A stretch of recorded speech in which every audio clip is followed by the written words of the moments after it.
एक बार की बात है, परीलोक में एक मीठी नाम की परी थी जो बहुत ही हंसमुख थी और हमेशा मीठा बोलती थी।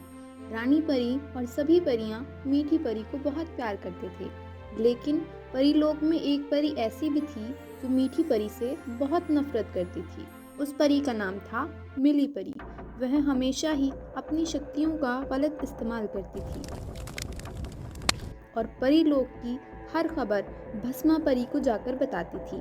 भस्मा परी विनाश लोक की रानी थी जो परीलोक और पृथ्वीलोक पर राज करना चाहती थी। एक बार रानी परी सभी परियों को एक महाभोज का निमंत्रण देती है और सब परियों से कहती है, परियों, यह महाभोज परीलोक में हमेशा से ही बहुत धूमधाम से मनाया जाता रहा है, इसलिए इस महाभोज में किसी भी तरह की कोई भी कमी नहीं रहनी चाहिए।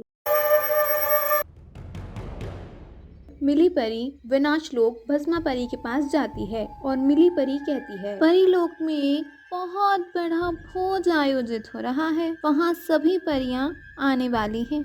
यह भोज आज रात परी भवन में होने वाला है। क्या मेरे होते हुए परी लोक में खुशियाँ मनाई जा रही हैं? इन खुशियों को दुख में बदलना होगा। ये आप कैसे करेंगी भस्मा परी? भस्मा परी मिली परी को एक शीशी देती है और कहती है, मिली परी, ये जहर है। क्या जहर? घबराओ मत, इससे परियां मरेंगी नहीं, सिर्फ बीमार हो जाएंगी। मगर याद रहे, ये काम तुम्हें परीलोक की सबसे चहेती परी मीठी परी से कराना होगा। आपने तो मुझे खुश कर दिया। वो मेरे रास्ते का सबसे बड़ा कांटा है। उसने कई बार मेरी सच्चाई सामने लाने की कोशिश की है। अब मैं उसे सबक सिखाऊंगी। यह कहकर शीशी लेकर परीलोक आती है और खुशी परी से कहती है, खुशी परी, ये लीजिए सत्य अमृत जो रानी परी ने भोजन में डालने के लिए कहा है। ये आप मीठी परी को दे दीजिएगा। खुशी परी वह शीशी ले जाकर मीठी परी को देती है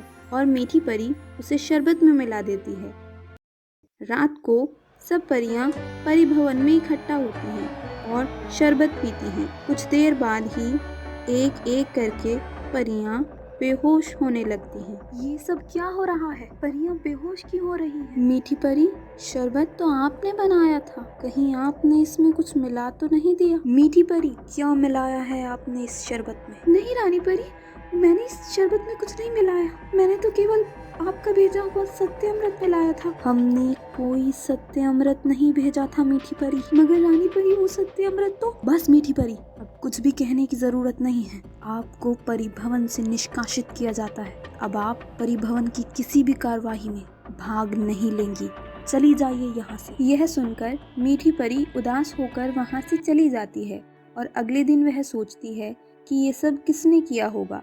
तभी उसका शक मिली परी पर जाता है और वह खुद से कहती है, हो ना हो ये सब मिली परी का किया धरा है। मगर मैंने कितनी बार उनकी सच्चाई सबके सामने लाने की कोशिश की है, मगर वो हर बार बच निकलती हैं। यह सब सोचकर वह उदास मन से पृथ्वीलोक जाने के लिए निकल पड़ती है।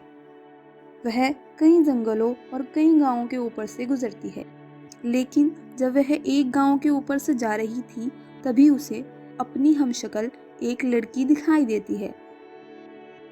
बस अब तो देखती ना मेरा कमाल। उस चुड़ैल के ऐसे भूत उतारूंगी कि जिंदगी भर याद रखेगी।